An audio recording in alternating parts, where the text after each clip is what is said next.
aqui dentro do Brasil, agente infiltrado, foi fazer treinamento em Cuba.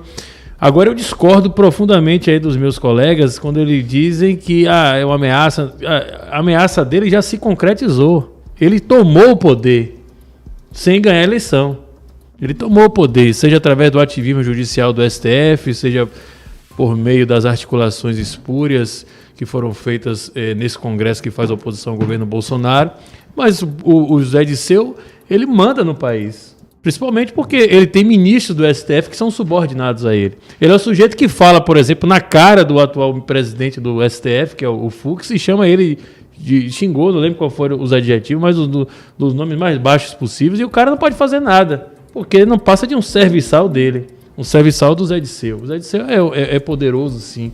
Então, quando vocês falam, ele está ameaçando de tomar o poder, ele ameaçou, ele avisou e ele concretizou, ele tomou o poder. Ou vocês acham que Bolsonaro tem mais poder dentro desse país do que Zé Dirceu?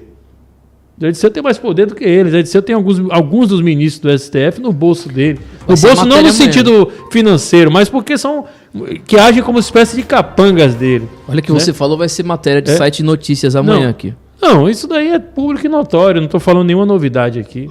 Não estou falando absolutamente nada que todo mundo já não sabe. Que se alguém não sabe disso, então realmente fica difícil, né?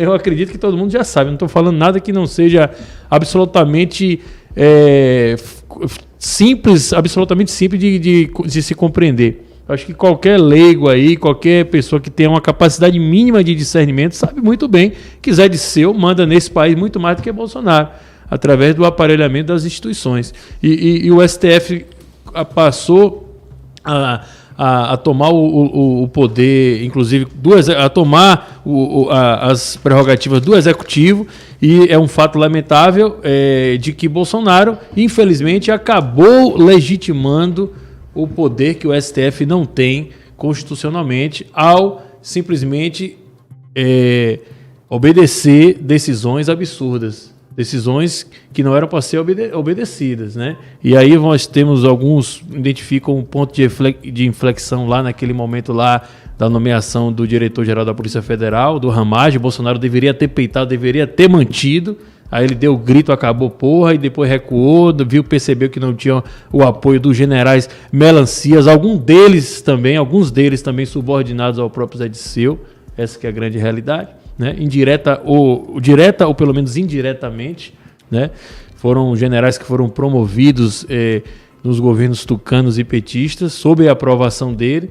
Então eu acho que ele está falando assim, ele já anunciou, né? Então agora eu acredito, por outro lado, para finalizar meu comentário, que quando ele fala nós vamos tirar Bolsonaro em 2021, isso na verdade serve como uma espécie de prêmio de consolo para aqueles que vão perceber que Bolsonaro não vai ser removido em 2021.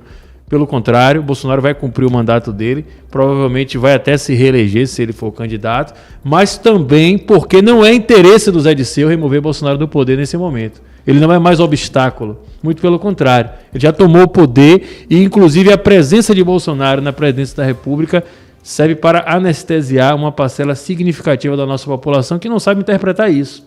Parcela de apoiadores bolsonaristas que, infelizmente, acha que a direita está no poder, a direita conservadora, e, portanto, acha que Bolsonaro é um super-herói, não sai mais às ruas, deixaram de lado toda a nossa luta que conquistamos de 2013 para cá, quando chegou exatamente nesse ano 2020, com essa fraudemia toda, o pessoal ficou anestesiado, esperando que Bolsonaro resolva tudo, não vai resolver, e a esquerda não tem interesse em tirar Bolsonaro do poder, porque simplesmente continua mandando em tudo, né, fazendo a sua agenda avançar na velocidade da luz como nunca antes, e ao mesmo tempo, com todos tendo a impressão de que a direita que está no poder, né?